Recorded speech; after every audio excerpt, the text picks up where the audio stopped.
Hello everyone. இன்னைக்கு பிடிக்கருணை மசியல். கிழங்கு வகையில் பிடிக்கருணை ரொம்ப ஹெல்த்திங்க. இது டயபெட்டிஸ் பேஷண்ட்டுக்கு டைஜஷனுக்கு ரொம்ப யூஸ்ஃபுல்லாக இருக்கும். இது எப்படி செய்கிறதுன்னு பார்க்கலாமா?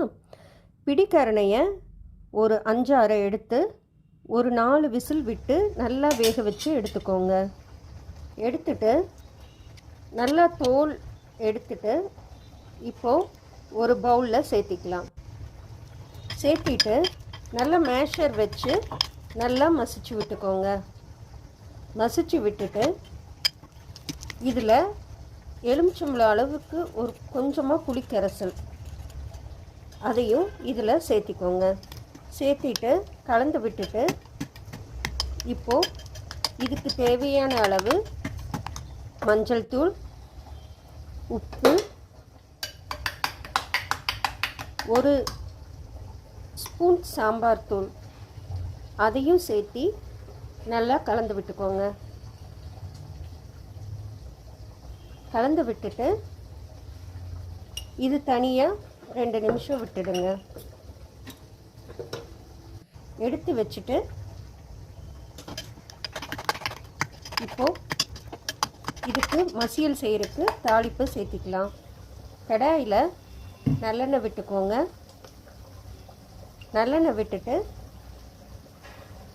இதில் கடுகு, உளுந்தம்பருப்பு, பச்சை மிளகா ஒரு 3-4, வரமிளகா, கொஞ்சமாக இஞ்சி, கருவேப்பிலை இதெல்லாம் சேர்த்து வதக்கி விட்டுக்கோங்க. கொஞ்சமாக பெருங்காயம் சேர்த்து இப்போது கலந்து வச்சுருக்க கலவையை இதில் சேர்த்துக்கலாம். சேர்த்திட்டு கொஞ்சமாக தண்ணி விட்டுட்டு புளி வாசனை போகிற வரைக்கும் மூடி போட்டு கொதிக்க விட்டுடுங்க. இது சிம்லேயே இருக்கட்டும்.